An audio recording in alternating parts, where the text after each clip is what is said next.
Good morning, Osprey. Today we're doing math lesson 7.6. It's about amounts greater than $1. We've really been moving along with the money. We started off with pennies, nickels, dimes, and we added quarters. Then we started getting amounts that equal a dollar, and now we're to amounts greater than a dollar. This is very applicable. This is real life stuff. You're going to have to count money when you get a job. Let's practice this first one, or the example over here. The way that you should do it to get used to it is to put your money all in numerical value order, count until you get to a dollar, and then put that into one group so that you can keep track of how many dollars and then how many cents that aren't a dollar.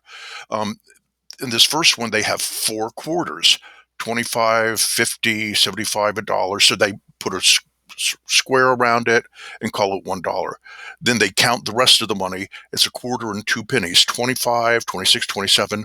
And then the way that you would write it is put the dollar sign, and you only had $1. So you would put the one, and then you put the dot, the decimal point. And then everything on that side is how many cents you have. So it's $1, decimal point, 27 cents. And you would say at $1.27. The second example that they have right over here is really easy because you don't even have to count the coins to get to a dollar. It's got a dollar bill.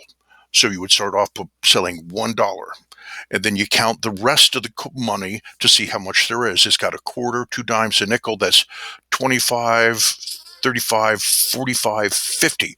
A dollar, $1. Then we have to make the dollar sign.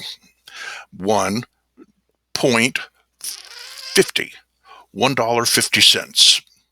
Now let's practice some more examples. Again, this is a nice, easy one. It's got a whole dollar bill. We count until we get to a dollar. That's $1 right there. And now there's 56 cents because it's 25, 50, 55, 56. It's $1 bill and 56 cents. I'm trying. The total value, we would write it like this. We put the dollar sign, $1, then we had to put the decimal point, 56.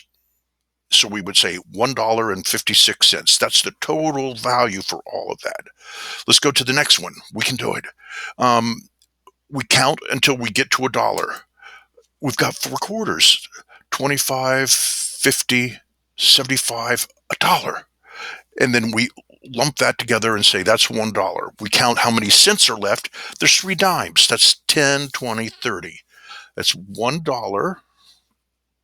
And then there's 30 cents. Let me show you. I even made the cent sign. It's a total value of $1.30. Now,